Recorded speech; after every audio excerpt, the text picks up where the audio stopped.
Is the house of cards finally crumbling? You're talking about almost 4,500 pardons that were issued. And to some of them, it was murderers, it was violent criminals, it was people with violent drug histories. There's been a lot of new information coming out that supports potential abuse of the Autopen during Biden's presidency. And Representative Comer indicated he might subpoena Kamala Harris soon. The chances of Kamala Harris being asked to come in and testify increased significantly with this newest memo. That's why today we're covering it all, because we're not here to follow parties blindly. We're here for common sense. So, if you're an independent thinker, hit the subscribe button and let's jump right into it. What makes this story important is that you see pushback from within the administration, emails that show a confusion about the use of the Autopen and wondering and questions about why it's being used. Let's play this from Lydia Moynihan, who talked about this, one of the contributors here at Fox.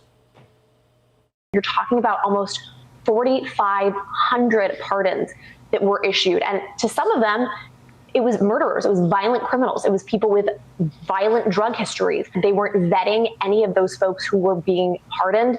Again, that raises concerns about who these people are, whether they deserve to be free.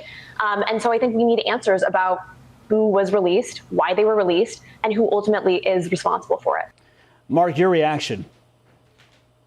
Well, look, the Department of Justice works for the President of the United States. They're not an independent branch of government. So at the end of the day, whether or not the Department of Justice is directly involved or not with the pardon process really doesn't matter. If the president wants to give someone a pardon or grant clemency, he has the authority to do so, which goes back to, did Joe Biden really sign off on this or not? Now, usually the Department of Justice is involved. They put together the paperwork. They put together the documents for the president to sign. But the fact that they didn't do it, arguably, doesn't change the legal nature of this. At the end of the day, did Joe Biden sign off on these or not? That's the million-dollar question everyone's asking, and for good reason. Just last week, Axios published a bombshell report that painted the final days of the Biden White House as complete chaos. According to the article, not only did President Biden issue pardons for 5 family members, allegedly using an Autopen to do so, but the decision to grant 2,490 commutations was authorized through an email from his chief of staff, Jeff Zients. However, it doesn't stop there. That very email wasn't even written or sent by Zients himself. It was allegedly saved by one of his aides, acting on his behalf. In other words, not only were presidential-level decisions delegated to the chief of staff, they went even further down the chain to a subordinate, a non-elected one, if I may add. The chair of the House Oversight Committee, James Comer, also has some scoops of his own. So, let's hear what he had to say. Look, when you have Ian Sams, who was the face of the White House response to the very damaging report that said that Joe Biden was a forgetful old man. He was the face of the White House response to our investigation, Byron Donalds and myself, as well as all the members of the House Oversight Committee, when we found that China had, in fact, wired money to LLCs owned by Biden family members. He was the one that would always respond and say he talked to Joe Biden. Joe Biden was vibrant. Joe Biden did not do this. The family's innocent. And then come to find out when we put him under oath, he admits, well, I only saw Joe Biden 2 times over a 2-year period. That's unprecedented. We're trying to get to the bottom of who was operating the Autopen, and we've brought in a dozen people so far, and they're all pointing the fingers at other people. The ones that I think may have a little more knowledge, they pled the fifth to avoid self-incrimination. So I think what you're going to see is unless Jean-Pierre and some of these others come in and tell us more, it's becoming very apparent that Joe Biden really wasn't the one in command at the end of his presidency. Nothing says transparency quite like pleading the fifth. Now, there was another internal memo recently made public, which was sent in 2021 from Staff Secretary Jess Hetz and her deputy, Michael Hochman, to 4 Biden top aides and laid out a framework for presidential signatures. The suggestion was for the former president to hand sign only the most significant documents like congressional bills, Presidential Medal of Freedom citations, and, most notably, pardons. For everything else, they recommended using the Autopen after Biden reviews them, citing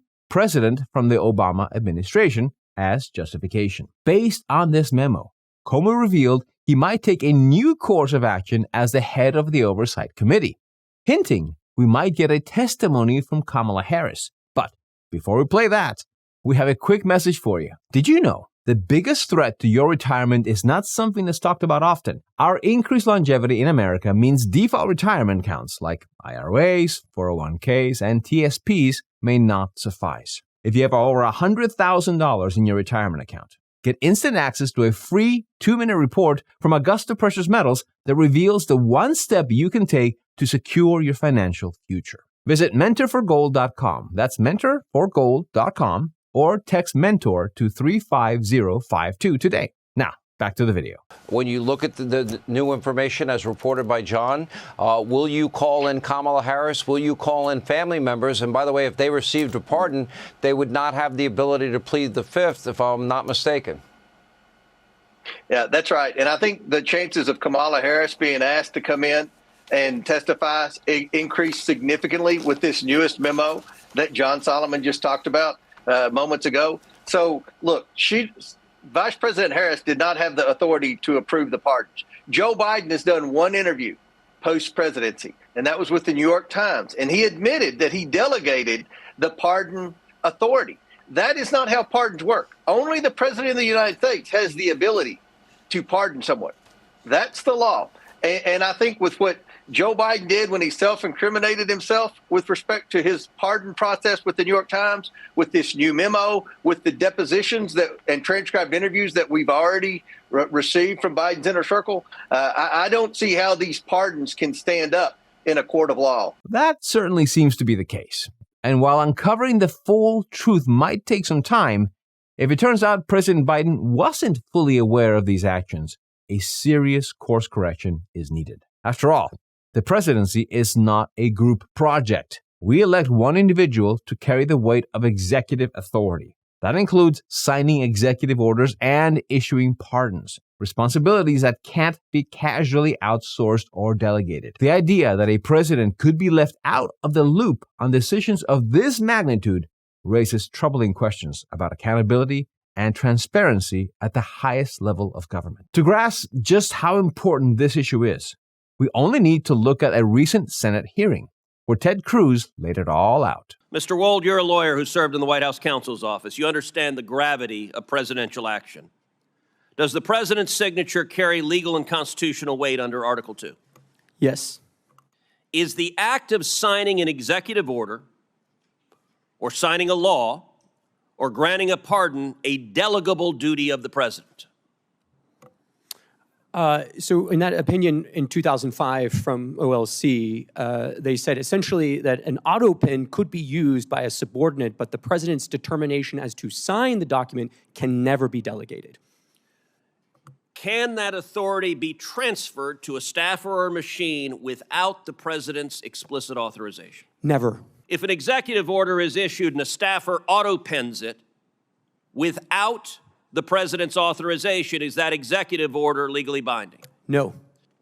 And if a pardon is issued from the President of the United States and a staffer autopens it without the president's authorization, is that pardon legally binding? No. Under the Biden White House, the ceremonial song, Hail to the Chief, was effectively replaced with Hail to the Pen. Exactly. It's a good start that this kind of information is finally coming to light. But awareness alone isn't enough. There needs to be real accountability. When it comes to something as serious as potential misuse of presidential authority, the integrity of the executive branch is on the line. Moving forward, safeguards must be put in place to ensure that such a situation doesn't happen again. Let me know in your comments below your thoughts on this story. Don't forget to like and subscribe, and remember, keep thinking.